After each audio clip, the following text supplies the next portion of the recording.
나의 아저씨, 배우 이성균이 생을 마감했다. 그의 죽음은 한국을 넘어 세계적 충격이었다. 외신들도 앞다투어 해당 사건을 보도했다. 불과 3여 년 전 세계적인 영화제인 아카데미상 4개 부분을 수상한 기생충의 주연 배우 중 한 명이었고, 최근까지도 왕성한 작품 활동을 하던 배우였다. 그는 미국 아시안 팝업 시네마에 초청돼 최우수 공로상 수상을 앞두고 있었다. 당국으로부터 수사를 받던 배우 이성균 씨가 스스로 목숨을 끊은 이유는 혐의였다. 죄를 지은 것으로 추정되는 혐의는 어떤 방식으로 수사를 받느냐에 따라 사람의 인격과 존엄이 엇갈린다. 단지 혐의일 뿐인데 수사기관은 피의자 공표를 통해 단정적으로 죄를 지은 것처럼 언론에 흘리고, 언론은 그 재료를 자극적 헤드라인을 걸고 조리돌림했다. 이성균 씨의 사망 당일 오전, 사망 소식이 들리기 전에 이미 언론은 빨대를 이용 코로 흡입 등 자극적 헤드라인으로 사회명 기사를 도배했다. 기자들은 수사를 통해서만 알 수 있는 해당 내용과 정보를 입수하고 앞다투어 일제히 보도했다. 최근 몇 년간 도대체 몇 명이 수사를 받다 극단적 선택을 했는지 모르겠다. 언론은 이러한 수사기관의 인격을 말살하는 수사 방식을 짚어 보도해야 함에도 불구하고 일방적으로 수사기관의 주장을 전달하는 역할만 했다. 과거 대한민국의 수사기관의 수사 방식은 물리적 폭력을 동반하는 고문에 가까웠다. 최근에야 직접 위해를 가하는 물리적 폭력 수사는 사라졌다고 하지만 수사기관의 폭력은 여전하다. 윤석열 정부는 마약과의 전쟁을 선포했다. 승진이란 달콤한 당근 앞에 경찰들은 실적의 혈안이 되었다. 윤석열 정부는 행정안전부의 경찰국을 신설하여 경찰을 통제하고 수사지휘를 하달했다. 각 시도경찰, 각 예하 파출소에 이르기까지 마약 현행법 구속 및 입건이라는 당면한 과제가 떨어지자 무리수가 잇따랐다. 이로 인해 이태원 참사가 벌어지기도 했다. 행인들의 안전을 책임져야 할 경찰 인력보다 마약 수사대가 현장에 잠복 중이었다. 그들은 사건이 터진 후 한참이 지나서야 구조에 나섰다. 현행법상의 강제 수사의 방법으로는 체포영장에 의한 체포, 긴급체포, 현행범인 체포, 피의자의 구속, 압수, 수색, 검증, 통신제한 조치, 수사상 증거보전, 참고인에 대한 증인신문의 청구, 수사상 감청 유치, 기타 감정에 필요한 처분을 들 수 있다. 배우 이성균 씨의 경우 이 모든 강제 수사가 총동원되었다. 올해 1월 인천광역시 경찰청 마약범죄수사팀은 배우 연예인 지망생, 재벌 3세, 유흥업소 실장과 종업원 등 8명에 대한 내사를 진행했다고 한다. 2023년 1월부터 약 1년간 주거지와 유흥업소 등에서 수차례에 걸쳐 마약을 투약한 의혹 또는 혐의를 받았다. 경찰은 내사 단계와 단서만으로 이 같은 수사 관련 정보를 일부 매체에 흘렸다. 이때부터 여러 언론은 유명 배우, 40대 남성, 2001년 드라마 시트콤 데뷔, 특유의 저음 목소리 등 키워드 보도를 통해 배우 L씨가 이성균이 아니냐는 의혹을 제기했다. 문제는 지난 10월 20일 대대적인 언론 보도가 터져나왔다. 바로 자녀 학폭 논란으로 문제가 된 용산 대통령실 김승희 의전비서관 관련 권력형 비리 사건이었다. 이날 국회 국정감사에서 사안이 공개되자 대통령실의 공직기강 조사 착수, 김 비서관의 사표 제출, 윤석열 대통령의 사표 수리가 하루 안에 일사천리로 진행된 것이다. 권력 핵심부 인사의 자녀 학폭 무마 사건은 강서구청장 보궐선거 패배 이후 위기감이 커진 여권의 악재의 악재였다. 다음날 10월 21일부터 22일까지 모든 언론기사 헤드라인 대부분은 김승희 자녀 사건으로 도배되었다. 그러자 갑자기 10월 23일 경찰은 마약류 관리에 관한 법률 위반 혐의로 배우 이성균을 내사자 신분에서 피의자 신분으로 전환하고 형사 입건한다. 갑자기 터져나온 이성균 씨와 가수 지드래곤의 마약 혐의는 대한민국의 모든 이슈를 삼켜버렸다. 이성균 씨는 자신의 마약 투약 의혹이 불거지자 이번 사건과 관련해 협박당했고 3억 5천만 원을 뜯겼다며 변호사를 통해 성명미상의 인물 A씨와 B씨를 공갈 혐의로 고소하였지만 경찰은 이성균 씨의 마약 투약 혐의 입증에만 집중한 듯 보였다. 경찰은 이성균 씨의 모발, 다리털, 심지어 겨드랑이 털 검사까지 강행했다. 하지만 모든 감정 결과 음성이었다. 이 정도 되면 마약 투약을 했다는 결정적 증거는 없었다. 10월 24일을 끝으로 수사가 중단되었어야 했다. 그런데 하필 이틀 뒤 11월 26일 윤석열 대통령의 처 김건희에 대한 이른바 디올 명품백 수수 사건이 터졌다. 대통령실에 핵폭탄이 터진 것과 마찬가지가 되었다.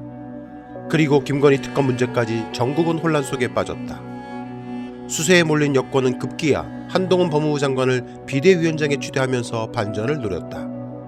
어떠한 물리적 증거를 입증하지 못한 경찰은 급기야 12월 23일 이성균 씨를 3차 소환 조사하기에 이른다. 오전 10시부터 다음날 새벽 5시까지 무려 19시간이나 그를 조사했다. 이성균 측은 억울함을 호소하면서 거짓말 탐지기 조사까지 요구했다. 수사 과정 중에 진술한 진술 내용은 실시간으로 언론에 넘겨졌다. 12월 27일 이성균 씨가 사망한 당일 아침에도 대다수 언론은 이성균 씨가 마약을 코로 흡입했다는 헤드라인을 걸고 보도했다.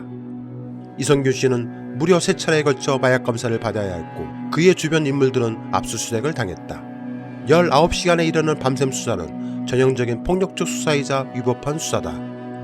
심야 조사의 경우 당사자의 동의를 받아야 하는데 동의를 받았다 하더라도 검사와 사법경찰관의 상호 협력과 일반적 수사 준칙에 관한 규정 제22조 제2항에 따르면 검사 또는 사법경찰관은 특별한 사정이 없으면 총 조사시간 중 식사시간, 휴식시간 및 조소의 열람시간 등을 제외한 실제 조사시간이 8시간을 초과하지 않도록 해야 한다는 제한 규정을 어겼다.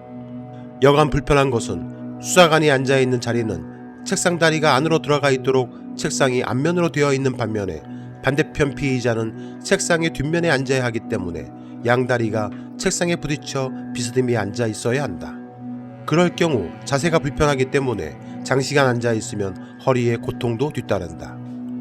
수사관 또는 수사기관에 따라 천차만별이지만 대개 피의자 신분이거나 혐의가 있다고 판단하면 기본적으로 죄가 있다는 의심으로 동일한 질문을 반복한다. 무엇보다 처음 보는 수사관 앞에서 발가벗겨지는 기분이다. 자신의 이름부터 나이, 사는 곳, 본적, 가족관계, 재산, 직업, 월수익, 전과기록, 학력, 군기록 등 인정신문만 받아도 자신을 다 드러내고 수사를 받는 느낌이다. 그리고 본격적인 질문이 쏟아지는데 대부분 수사기관은 피의자를 불러 조사를 할 때 기초수사를 마무리한 상태이기 때문에 피의자가 실수로 발언하거나 기억을 못하는 부분까지도 빠짐없이 진술서에 기록한다. 심지어 수사관에 따라 지문까지 기록하는 사람들이 있는데 예를 들어 긴장하며 웃음을 지어 보이며 등이다. 이러한 지문 방식 진술서는 보는 사람으로 하여금 선입견을 주게 만든다. 특히 검찰에서 수사를 할 때 이런 지문 방식을 자주 차용한다. 문제는 수사관의 심정이 확증으로 몰아세울 때이다. 그때처럼 억울할 때가 없다. 아니라고 몇 번을 말해도 똑같은 질문을 반복할 경우 참담함을 넘어 죽고 싶다는 생각이 들 때가 있다. 피의 사실 공표는 더 말할 필요도 없다. 물론 이건 언론들도 공범이다. 이런 방법으로 가해지는 심리적 폭력은 상상을 초월한다. 그 어떤 범죄도 국가의 폭력보다 나쁠 수는 없고 국가의 폭력을 정당화할 수는 없다. 이성균 씨가 범죄를 저질렀다고 누가 단정할 수 있을까? 대한민국 헌법 제27조 제4항에 명시되어 있는 무죄 추정의 원칙은 판결로 인해 재판 결과가 나올 때까지 그 누구도 누군가의 범죄를 단정적으로 인정해버릴 수 없다. 형사처벌은 국가에게 독점적으로 허용된 합법적 폭력이다. 강제로 문 따고 들어가 물건을 뺏고 사람을 장기간 가둬두고 강제로 노역시키고 심지어는 죽여버리는 것, 이걸 합법적으로 할 수 있는 유일한 집단이 국가다. 그래서 국가의 폭력은 철저하게 합법적이어야 하고 그 어떤 경우에도 위법성이 정당화될 수 없다. 형사소송법의 기본 원칙은 피의자 및 피고인을 보호하기 위한 법률이다. 왜 범죄자로 지목된 사람들을 보호할까? 가해자가 국가폭력의 대상이 되는 절차가 형사 절차이기 때문이다. 형사 절차가 범죄자로 지목된 자들, 나아가 범죄자임이 확인된 자들을 보호하기 위한 법이라는 사실에서도 법 체계가 국가폭력을 어떻게 바라보는지, 얼마나 심각한 문제로 다루는지 알 수 있다. 이성균 씨가 잘못했다는 사실이 확인된 바도 없지만 설사 일부 그런 부분이 있다고 하더라도 그것이 국가의 부당한 폭력을 정당화할 이유는 될 수 없다. 잘못한 게 없으면 수사기관을 두려워할 필요가 없다. 떳떳하게 수사받으면 된다는 말들이 얼마나 허황된 이야기일까. 이성균 씨가 사망하자 인터넷에 다음과 같은 글이 올라왔다. 마담에게 협박당하고 3억 넘게 뜯김. 경찰에 신고했더만 마약범 취급당함. 의전비서관 자녀 학폭 기사 나오자 경찰 조사받기도 전에 언론에 공개됨.